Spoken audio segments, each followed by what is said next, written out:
A seguir, IIGD Irajá. Por que tantos cristãos, irmãos, esfriam na fé? Por que cristãos são pegos em ciladas? Falando do mundo, não. Estou falando de cristãos. Onde está o ponto da falha? Ou os pontos? Basta observarmos uma coisa que Deus fala: a forma como nós ouvimos a palavra. A atenção que nós damos à palavra de Deus é que vai trazer as atenções de Deus para a nossa vida. Essa é a grande realidade. Existem linhas de pensamentos divergentes no meio cristão. Uns acham que é orando muito, que vão tocar o coração de Deus. Oração é necessária, comunhão com o Espírito Santo, dedicação de tempo a Deus, tudo isso é importante e tem os seus momentos. Mas o ponto mais importante é a forma como se ouve a palavra de Deus, como nós a recebemos. Há diversas recomendações do Espírito Santo a respeito disso. Vou fazer lembrar algumas. O apóstolo Tiago diz: todo homem seja pronto para ouvir, tardio para falar e tardio para se irar. Só esse comecinho, todo homem, todo, seja pronto para ouvir. O salmista, no Salmo 81, fizemos aqui uma temporada sobre isso há bastante tempo. O salmista falando da parte de Deus, não é o salmista, é Deus falando, ele escreveu. Deus disse assim: ah, se o meu povo me tivesse ouvido, se Israel me escutasse. Todas as vezes, irmãos, eu vou rasgar o verbo aqui, usar o popular. Todas as vezes que o povo de Deus quebrou a cara, se arrebentou, os inimigos invadiram o seu território, ou eles caíram em laços, foi porque não deram ouvidos a Deus. E nem sempre a pessoa cai no pecado, na sujeira, não. Ela cai numa fraqueza, enfraquece. Às vezes a pessoa entristece com algum acontecimento em família, se aborrece, às vezes se chateia com alguma coisa na igreja. Quais são as reações? São diversas. Alguns por coisa mínima, irmão, logo se chateiam. Eu já tive esses casos. Eu tive um caso tão absurdo de uma senhora na Piedade. Pedi que ligassem para ela, porque não estávamos vendo na igreja. Chegou manifestando muitos demônios, ficou liberta.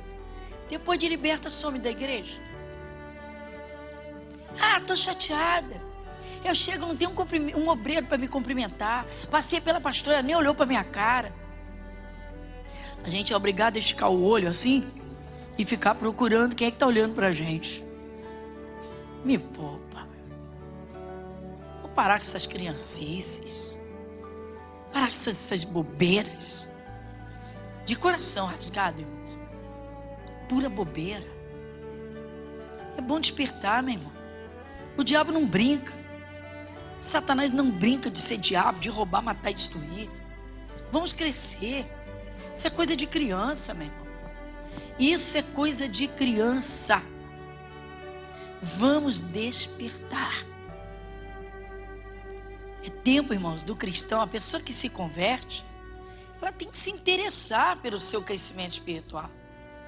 Ela tem que se interessar por conhecer realmente a Deus e compreender as coisas de modo espiritual, sair desse campo natural. Irmão, no campo natural é que o diabo atua. No campo espiritual você guerreia. E se você anda com Jesus, por mais que o inferno tente, você vence todas. Às vezes o cristão enfraquece, irmãos, tá? Por circunstâncias. Domingo passado nós falamos sobre os embaraços. Sim, se a pessoa se afasta de Jesus, esfria na fé, Porque ela vai se deixando embaraçar e não percebe. Tem pessoas que têm aquela fobia da Marta, de cuidar só de coisas materiais, das coisas da vida, o tempo todo, o tempo todo, o tempo todo. Tem gente que é viciada em trabalho, tem gente que é viciada em estudo, tem gente que é viciada em muitas outras coisas. Você está pensando que vício é só de droga, de álcool? Não, meu irmão. Tem muitos outros vícios. E a pessoa tem que acordar e ver o que está impedindo de servir a Deus, de se revestir do Espírito Santo. A meditação na palavra. Se você não ler para entender e não reler algumas vezes, como é que você vai armazenar esse entendimento? Como é que você vai guardar a palavra viva no teu coração? Como é que o Espírito Santo vai trabalhar dentro de você para fazer você lembrar da própria palavra? Então vamos, irmãos, vamos a esse despertamento. Olha só, o Senhor Deus preparou tudo, irmãos. É impressionante. Tudo que o ser humano precisa, o Senhor Deus já fez. Jesus fez no Calvário. E o Espírito Santo continua trabalhando com a pessoa. Se você se encontrar numa situação difícil, a palavra de Deus vai te apresentar a solução. Se você estiver enfraquecido porque o problema é muito grave, sabe o que se deve fazer? Buscar o poder da igreja, meu irmão. Abra sua Bíblia em Atos, capítulo 12.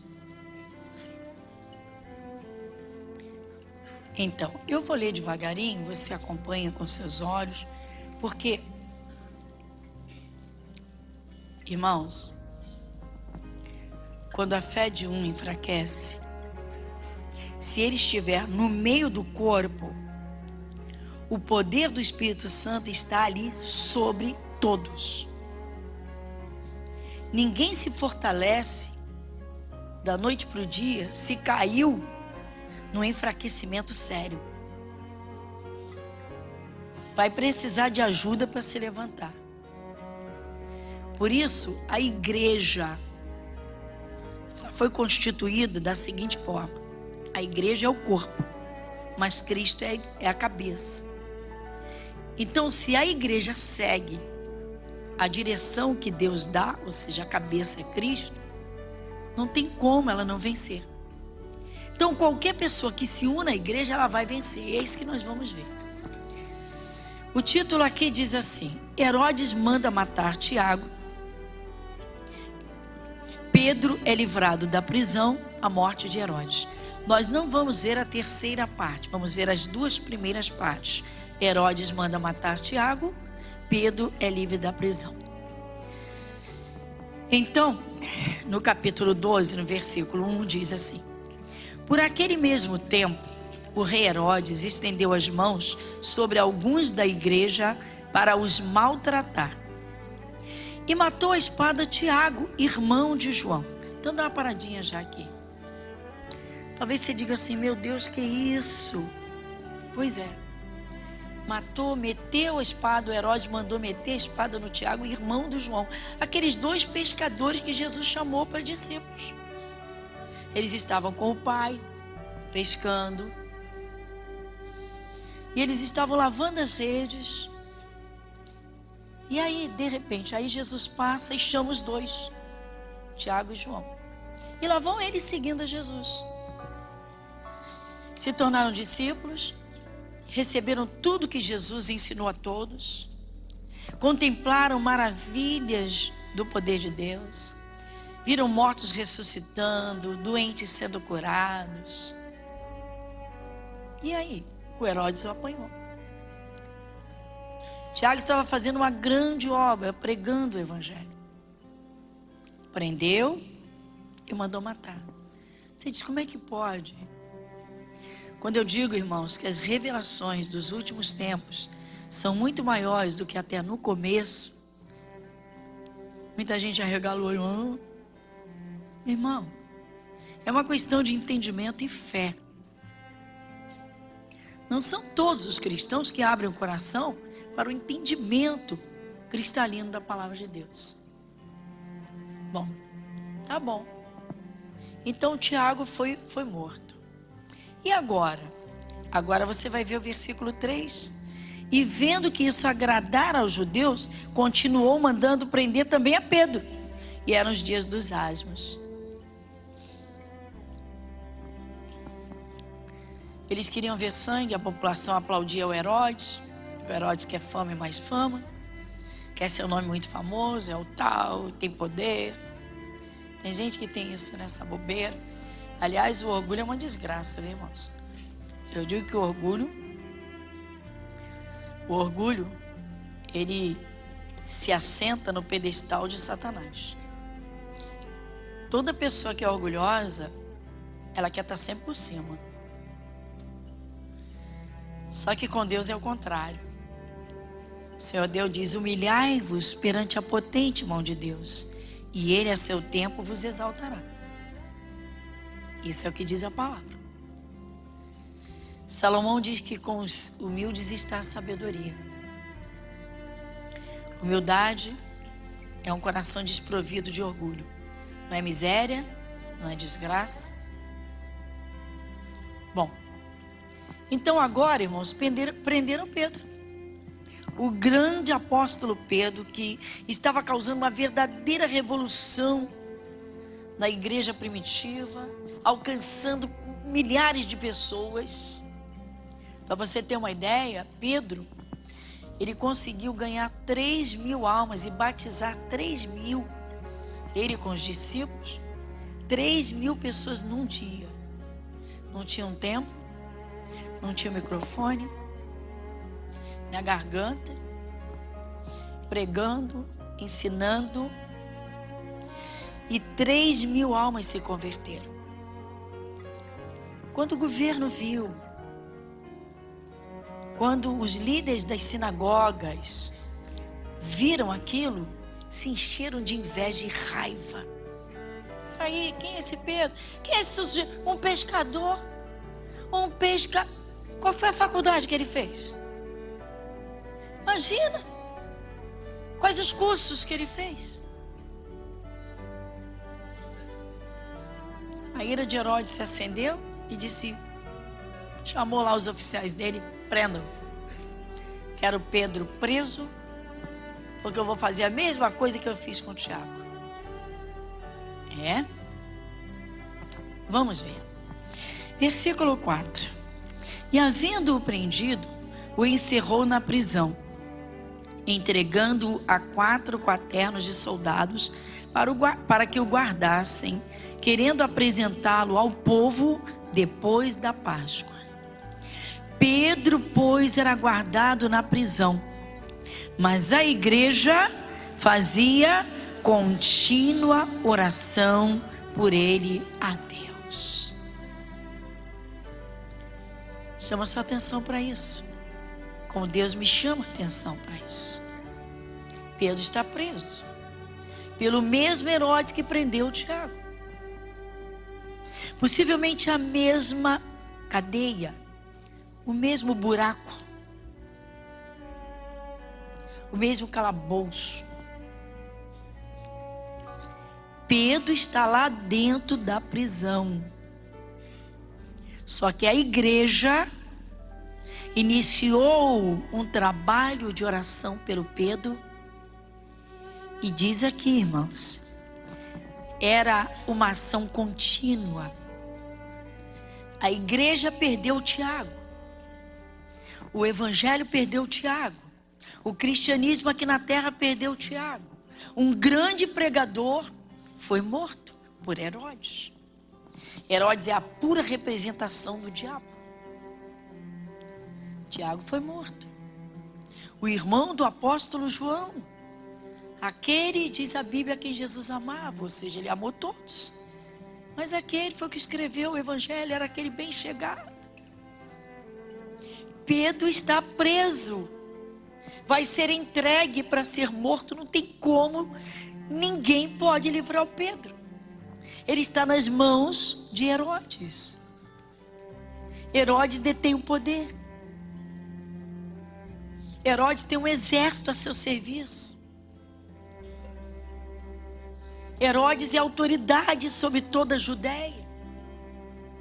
Não tem o que fazer, ninguém pode fazer nada. Não tem como tirar Pedro das mãos de Herodes. Mas a igreja começa a orar. Eu fico impressionada, irmãos, como eu vejo.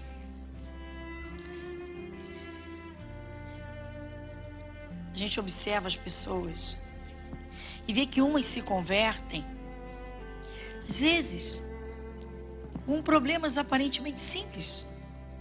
As pessoas se apegam a Jesus com tanto amor, com tanta dedicação. Às vezes chegam pessoas, irmãos, com a vida do avesso, toda destruída, a vida toda arrebentada. Aí você vê aos pouquinhos, o entendimento vai sendo aberto, Jesus vai iluminando, as coisas vão clareando, a pessoa vai, né, organizando, Deus vai, é um milagre aqui, uma bênção ali.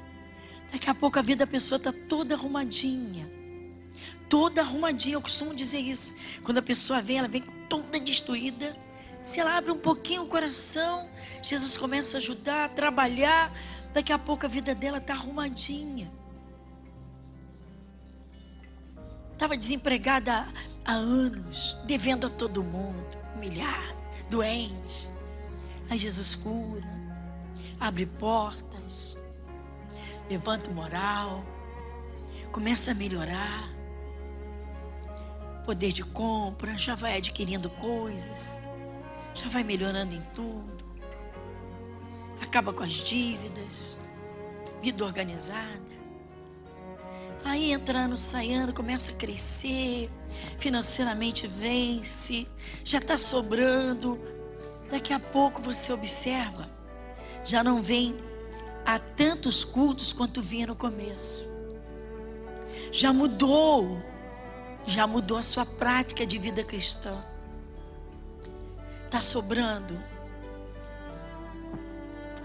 Uma vez eu chamei a atenção de um moço.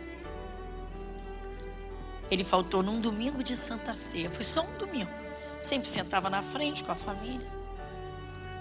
Começou a faltar dia de semana, direto. Depois faltou domingo e faltou uma Santa Ceia. Aí eu falei, agora é hora de chamar para conversar. Chamei. Por temor a Deus, o cuidado com a ovelha, com o rebanho. Minha responsabilidade.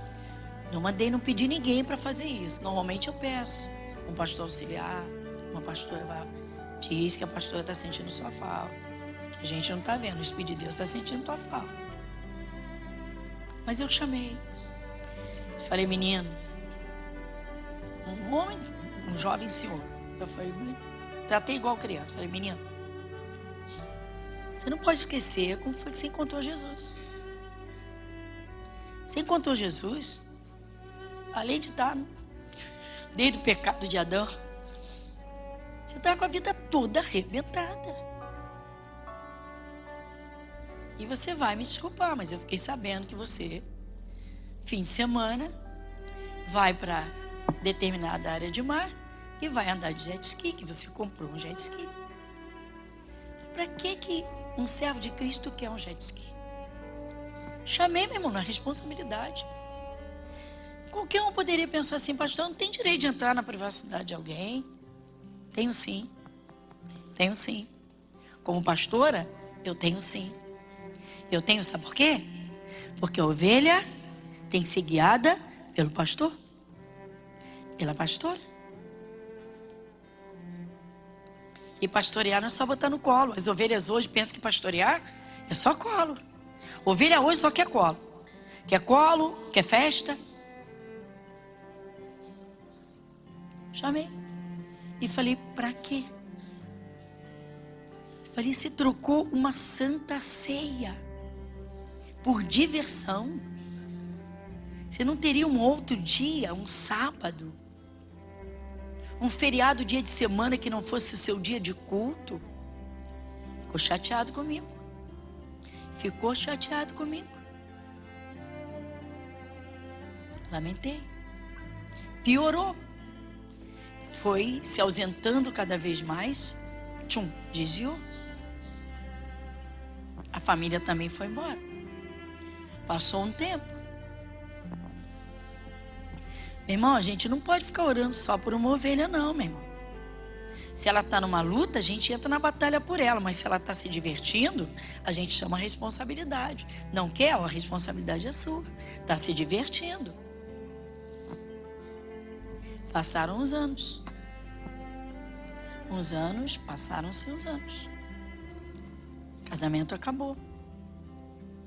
Caiu num laço do diabo. E perdeu a vida estupidamente.